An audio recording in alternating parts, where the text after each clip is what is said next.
This magnificent port should not be confused with the minor gravel road of the same name, which is situated near Tabazimbi. The name is in fact technically incorrect, as the river which flows past the southern end of the port is the Klein Sandrivier. This is one of the 5 famous ports and passes which allowed early settlers passage to the Limpopo Plateau, the others being Bakkes Pass to the west and Tarentaalstraat, Bokpoort and Kloof Pass to the east. The much photographed escarpment, made up by the hills and mountains known as the Seven Sisters, is clearly visible to the front and left as you approach from the southern side. We filmed this lovely port from north to south. Beginning at the intersection of the R33 and the Vreemandsrus turnoff, the road heads in a southeasterly direction, ascending gradually.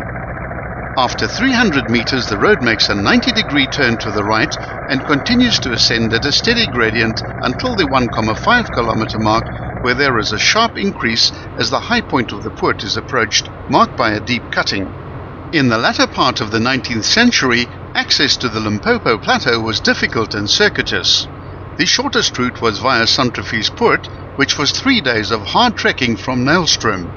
The earliest descriptions of the area are contained in the journal of Karl Mauck, who spent a few weeks trekking across the Waterberg at the end of 1869. Mauck was a German explorer and geographer of Africa.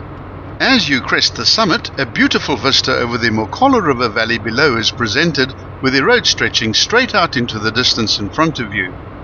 A short, steep descent begins immediately, and then the road flattens out as you approach the entrance to the Mashudu private game lodge on your left-hand side.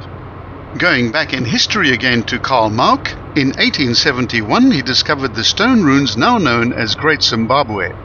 He believed these were the remnants of the lost biblical city of Ophir, described as the origin of the gold given by the Queen of Sheba to King Solomon.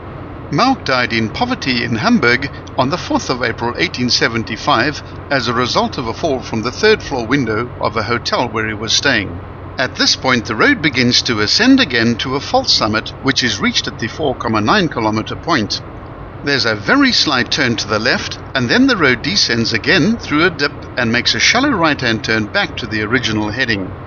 Another descent of 600 meters is followed by a decrease in the speed limit, first to 80 and then to 70 kilometers per hour, as the road sweeps through an S-bend, first turning right and then left, crossing over the Klein Sandrivier and heading back towards the east as it approaches the end of the port, which is at the 8.1 kilometer mark.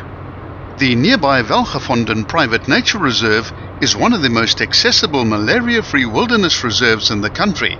It forms part of the Waterberg Biosphere Reserve, which was officially declared by UNESCO in 2001 and currently covers an area in excess of 4,000 square kilometers.